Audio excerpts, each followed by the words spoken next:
Hi guys, tayo magluto ng sinabawang pampano. So, wait lang. Hindihan ko lang yung kalan.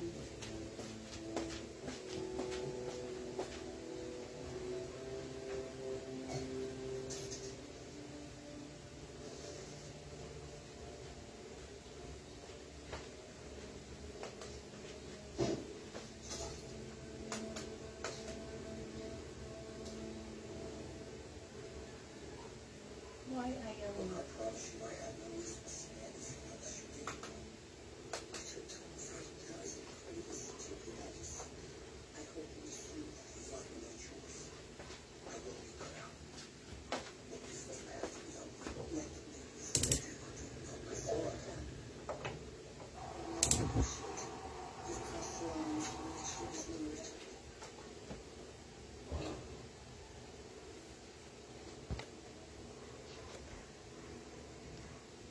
So, yan.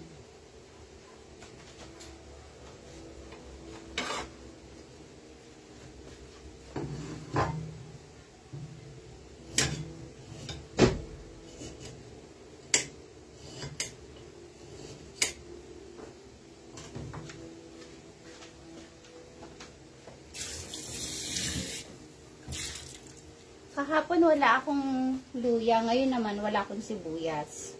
May luya na ako. So, lalagay ko lang dyan.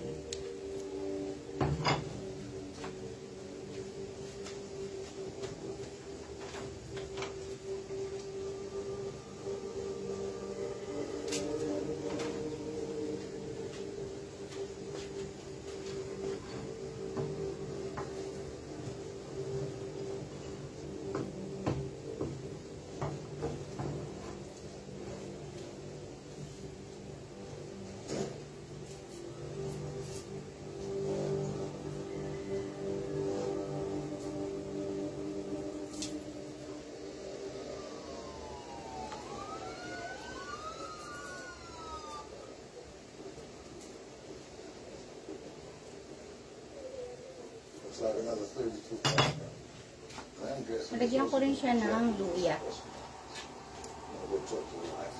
So, yan.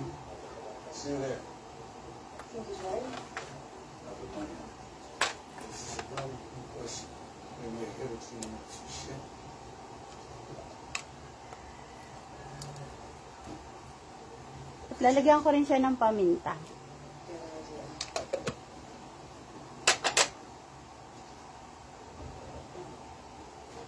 Habang inaantay ko siyang kumulo, tatakpan po na natin yan.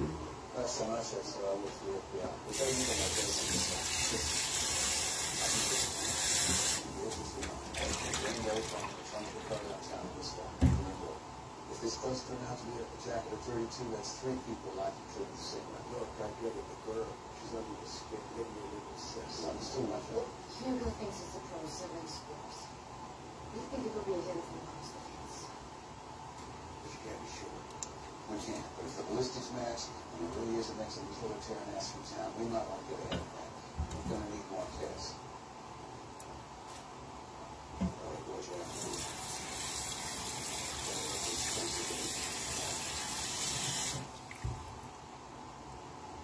Well, this is like in those pills. This is it. I'll sign a straight issue this into this shit.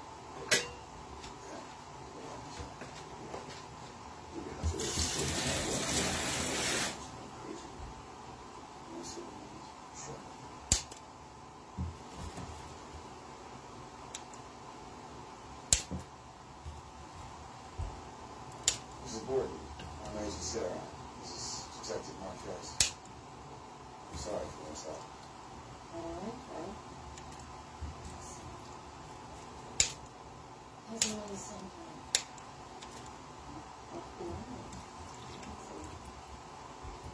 You know what's here? Yes, I'm sorry. I'm not going to have to get in blue.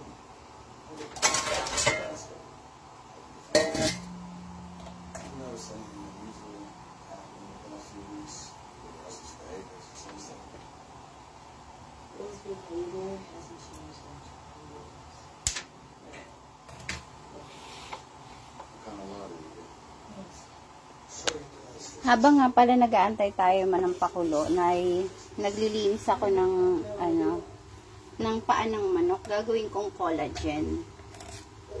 O, tinatanggalan ko lang siya ng mga kuko. Kasi pinabili ko lang to sa palengke. At yung iba, hindi pa natatanggalan ng kuko, kaya tinatanggalan ko siya. Ang ginagawa ko sa paglilinis ng paa ng manok ay binabandian ko ng mainit na tubig. So, ito, binandian ko na to. Tapos,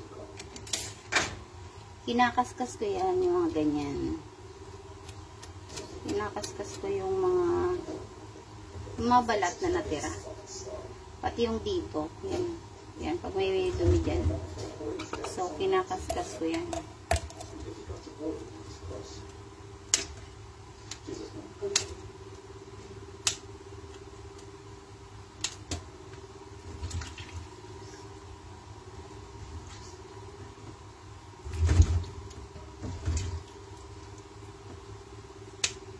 Ang mahal na rin ang kilo ng paa ng manok, no? Ano to? 170 na to. Dati 20 pesos lang makakabili ka na neto eh. Madami na. Ngayon, wala nang 70. Ay, wala nang 20. Ilang piraso na lang. Lahat talaga nagmamahal na.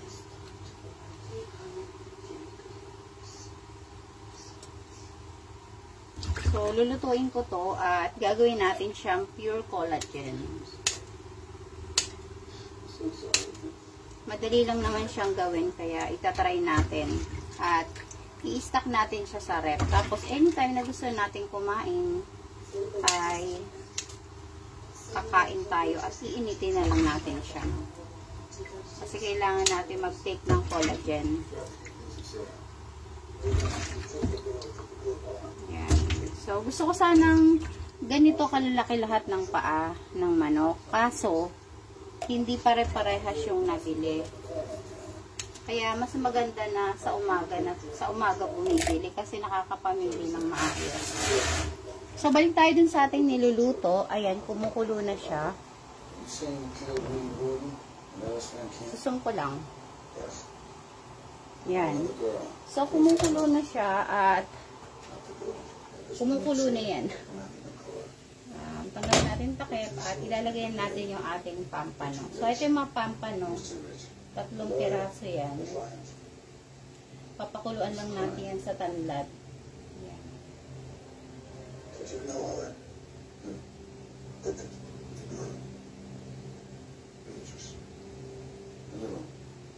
Yan. Sarap niyan. So, yan.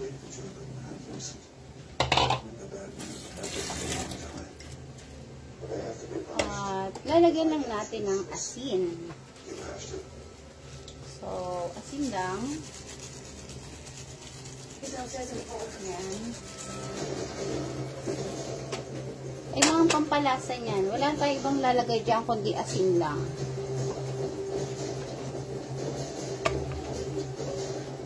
Takpan natin. At hindi kasya yung takip. Medyo may So, gagawin natin ng paraan para magkasya yung takip. So, ganyan lang siya. So, tuloy ko lang itong ginagawa ko ditong paglilinis sa paa ng manok.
instead of a ladies' class like nursing has in LA, I ended up here in Texas.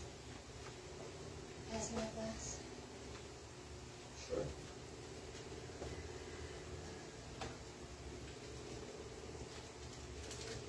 See what you wanted, I do. Well, I'm not going to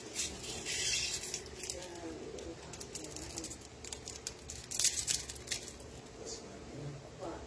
Do not arrest me? Have you ever heard my husband talk about me? You didn't come here to ask me questions. I didn't come here. Lalagyan ko siya ng kalahating chicken cube. I never eat the name, but I heard him on the phone. Yan.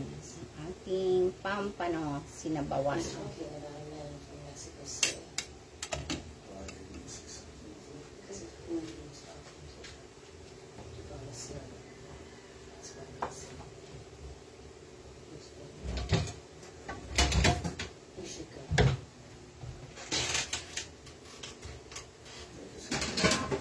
Don't let him come back, Detective Marcus. Did I ask you? That's the name she said.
Associated with this process is the lawyer, the builder, Beatrice, and Dan.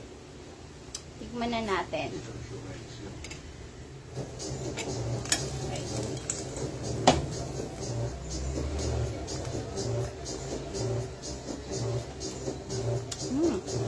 Kulang sa asin.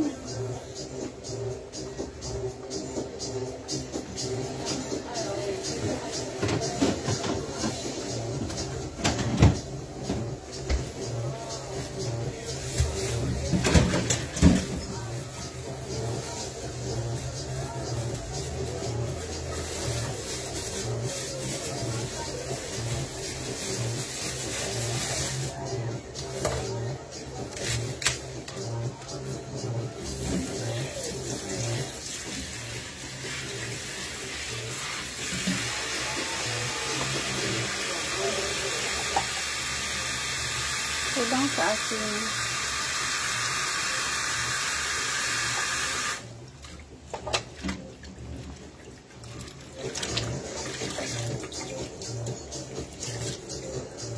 Lagyan natin ng pechay na binili ko dun sa matanda na naglalako. This is so far away and official. So, maliit yung aking salangan.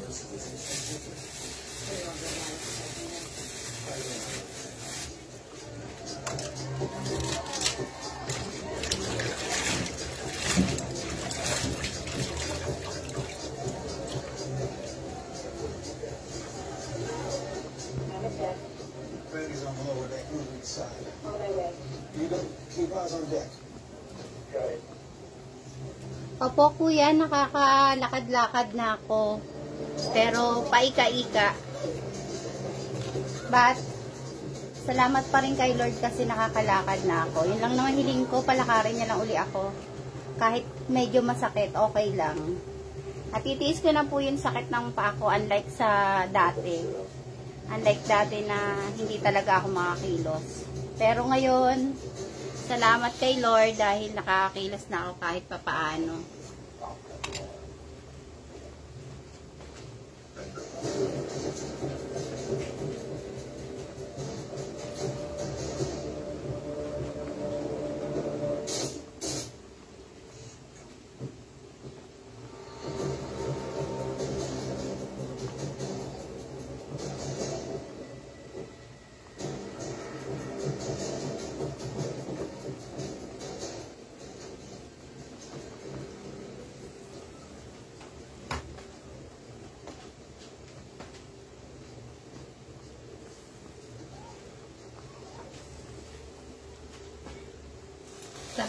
Sabi ko naman sa Panginoon, palakarin niya lang ako eh.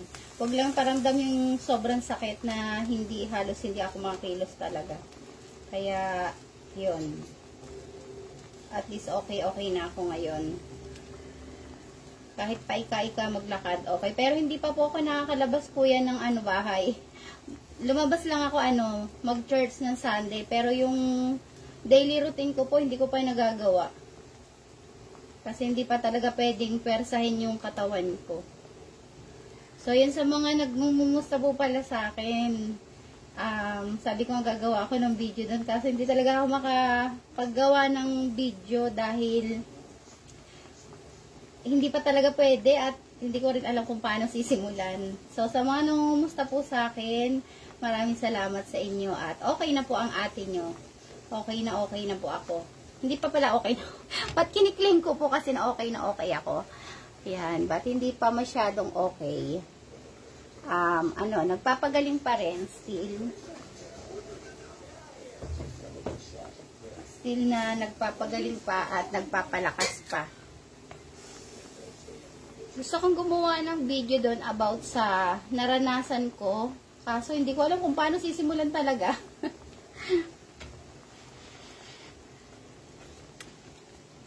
Kasi ang dami din po palang may case na katulad ko at ang dami rin po na nagtatanong about dun sa kung anong nangyari po sa akin. Ang dami mga nag-aalala, ang dami mga concerns about nga dun sa sitwasyon na nangyari sa akin, kung ano daw po talaga nangyari sa akin, kung kumusta na daw ako, kung ano na, yun nga, ang dami talaga nag-chat, ang daming tumawag sa akin at tinatanong kung ano daw nangyari sa akin. So, ang nangyari po sa akin ay nagkaroon po ako ng sciatica nerve pain. Yun. At kapag naramdaman nyo po yung sciatica na yun ay sobrang sakit. Para po dun sa mga nakakaranas na meron sciatica nun, ay grabe. Hanggang ngayon, parang alam nyo yun, yung parang may nakakapit sa legs nyo. Sa akin ngayon, sa bandang baba ng balakang ko, doon na yung medyo masakit at parang namamanhid yung aking lower back. Yun. But, salamat sa Panginoon kasi ako'y pinagaling niya. At gumamit talaga siya ng mga tao para mabigyan ng lunas yung karamdaman ko. Salamat talaga.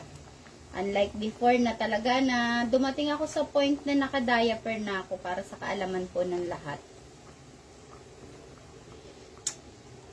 Hindi ko na po magawa yung yung mga daily routine na dapat na ginagawa, pati po pag-ihi. Hindi ko na po yung nagagawa.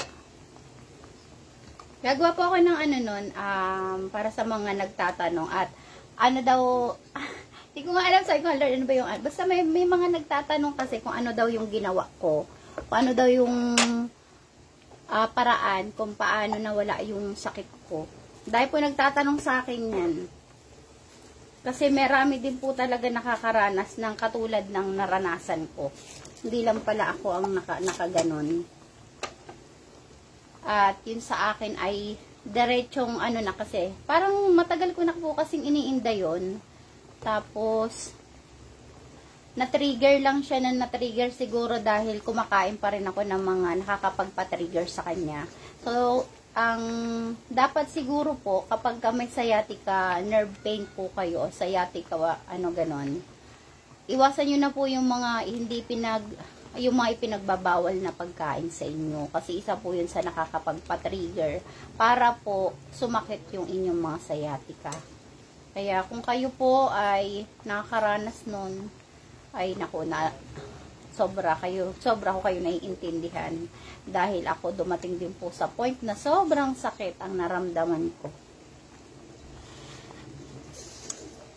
At gusto ko rin po gamitin yung opportunity nito sa mga tao na nagmalasakit, nagmahal, nagparamdam sa akin ng pagdamay nila.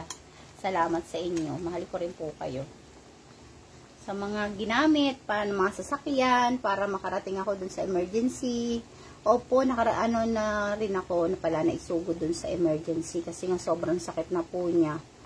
Kaya sa mga nag-alala, yun po yun yung dahilan nun. Yung sciatica nerve po. Sciatica nerve pain, mga ganun.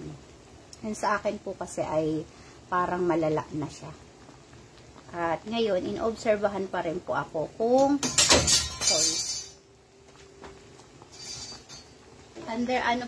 under observation po ako kung ako po ay ooperahan o hindi na. Kaya praying pa ng kalakasan at kalooban ng Panginoon na wag na mangyari yun. Kasi ayoko po talaga. Kasama niyo po sa prayer na wag na ako maoperahan. Ganun na po kalala yung aking sciatica. At mag-undergo na lang po ako ng therapy. Yun, naghahanap po ako ng therapist, kung may alam po kayo, yung about po sa nerve. Yung hindi po hilot na therapy about po sa nerve, yung nakakaalam po. So, yan. Luto na po yung ating tinolang pampano. Tinola ba to? O sinabawang pampano? So, ayan. Mabilis lang naman yan lutuin kasi isda lang naman yan. So, ayun na. Papailalim ko lang yung gulay. So, ayun na po ang aking sinabawang pampano. Sa mga, ito rin po ay ito rin po ay sasuggest ko sa may sciatica, sa may mga sciatica po na lagi po kayong uminom ng sabaw na merong isda. Kaya pansin nyo po, lagi po akong may sabaw. Kasi yun po yung kailangan ko, yung sabaw galing sa isda, galing sa paa ng manok, galing sa baka, mga ganyan po mga sabaw. Galing sa tuna, ayun po yung kailangan ng ating mga nerve at ng ating buto. Makakatulong po yan para maibsan po yung pain. Ayan po yung kailangan. Dito po ako ito po ang sabi sa akin. Kaya ito po yung ginagawa ko. Pero iba-iba po tayo kasi ng katawan. Kaya ito po ay para sa akin lang.